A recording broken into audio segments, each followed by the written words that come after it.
In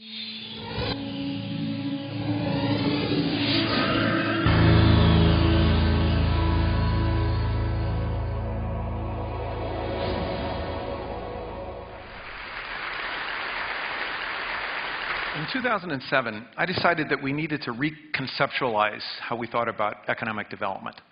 Our new goal should be that when every family thinks about where they want to live and work, they should be able to choose between at least a handful of different cities that were all competing to attract new residents.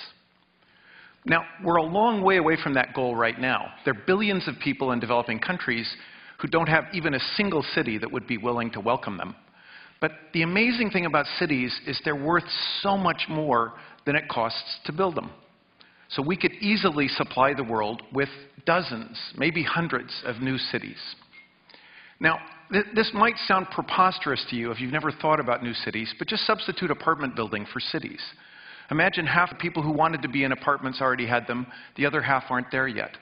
You could try and expand the capacity by doing additions on all the existing apartments, but you know what you'd run into is those apartments and the surrounding areas have rules to avoid discomfort and the distractions of construction. So it's extremely hard to do all of those additions. But you could go out someplace brand new, build a brand new apartment building, as long as the rules there were ones which facilitated construction rather than getting in the way. So I proposed that governments create new reform zones big enough to hold cities and gave them a name, charter cities. Later, I learned that about this same time, Javier and Octavio were thinking about the challenge of reform in Honduras. They knew that about 75,000 Hondurans every year would leave to go to the United States, and they wanted to ask what could they do to make sure that those people could stay and do the same things in Honduras. At one point, Javier said to Octavio, what if we took some of our empty land, what if we just gave it to an embassy? Give some to the US Embassy, give some to the Canadian Embassy. And then if people want to go work under the rules of Canada or the rules of the United States, they could go get jobs, do everything they do on those embassy grounds that they would otherwise have to go to Canada or the US to do. In the summer of 2009, Honduras went through a wrenching constitutional crisis. At the next regularly scheduled election, Pepe Lobo won in a landslide on a platform that promised reform, but reconciliation as well. He asked Octavio to be his chief of staff. Meanwhile, I was getting ready to give a talk at TED Global. Through a process of refinement, trial and error, a lot of user testing, I tried to boil this complicated concept of a charter city down to the bare essentials. The first point was the importance of rules, like those rules that say you can't come in and disturb all the existing apartment holders. We pay a lot of attention to new technologies, but it takes technologies and rules to get progress, and it's usually the rules that hold us back. In the fall of 2010, a friend from Guatemala sent Octavio a link to the TED Talk. He showed it to Javier. They called me. They said, let's present this to the leaders of our country. So in December, we met in Miami in a hotel conference room. I tried to explain this point about how valuable cities are, how much more valuable they are than they cost, and I used this slide showing how valuable the raw land is in a place like New York City. Notice land that's worth thousands of dollars in some cases per square meter.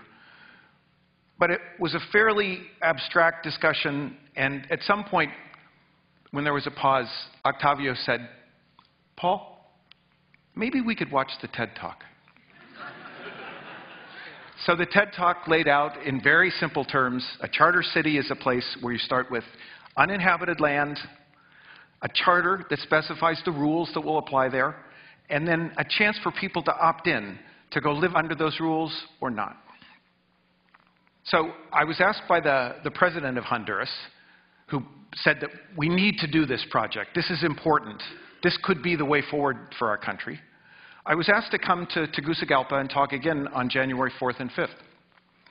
So I presented another fact-filled lecture that included a slide like this, which tried to make the point that if you want to create a lot of value in a city, it has to be very big. This is a picture of Denver, and the outline is the new airport that was built in Denver. This airport alone covers more than 100 square kilometers. So I was trying to persuade the Hondurans, if you build a new city, you got to start with a site that's at least 1,000 square kilometers. That's more than 100,000 acres. Everybody applauded politely. The faces in the audience were very serious and attentive. The leader of the Congress came up on stage and said, "Professor Romer, thank you very much for our lecture, but maybe we could watch the TED Talk. I've got it here on my laptop." So I sat down, and they played the TED Talk. And it got to the essence, which is that a new city could offer new choices for people. There'd be a choice of a city you could go to, which could be in Honduras, instead of hundreds of miles away in the north. And it also involved new choices for leaders, because the leaders in the government there in Honduras would need help from partner countries, or could benefit from partner countries who help them set up the rules in this charter and the enforcement, so everybody can trust that the charter really will be enforced. And the insight of President Lobo was that that assurance of enforcement that I was thinking about as a way to get the foreign investors to come in and build the city could be equally important for all the different parties in Honduras who had suffered for so many years from fear and distrust. We went and looked at a site. This picture is from there. It easily could hold 1,000 square kilometers. And shortly thereafter, on January 19th, they voted in the Congress to amend their constitution to have a constitutional provision that allows for special development regions.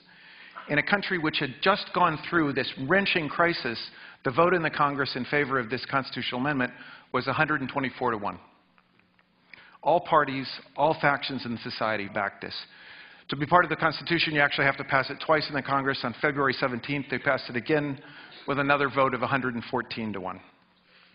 Immediately after that vote, on February 21st to the 24th, a delegation of about 30 Hondurans went to the two places in the world that are most interested in getting into the city building business. One is South Korea.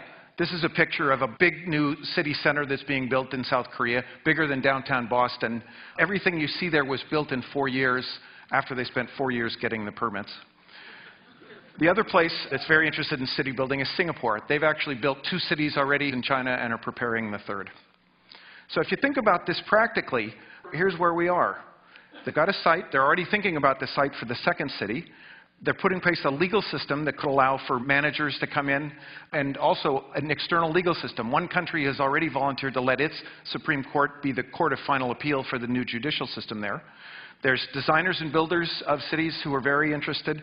They even can bring with them some financing. But the one thing you know that they've already solved is that there's lots of tenants. There's lots of businesses that would like to locate in the Americas, especially in a place with a free trade zone. And there's lots of people who'd like to go there. Around the world, there's 700 million people who say they'd like to move permanently someplace else right now. There's 1 million a year who leave Latin America to go to the United States. Many of these are a father who has to leave his family behind to go get a job, sometimes a single mother who has to go to get enough money to even pay for food or clothing. Sadly, sometimes there are even children who are trying to get reunited with their parents that they haven't seen in some cases for a decade. So what kind of an idea is it to think about building a brand new city in Honduras, or to build a dozen of these or 100 of these around the world? What kind of an idea is it to think about insisting that every family have a choice of several cities that are competing to attract new residents? This is an idea worth spreading. And my friends from Honduras asked me to say, thank you, Ted.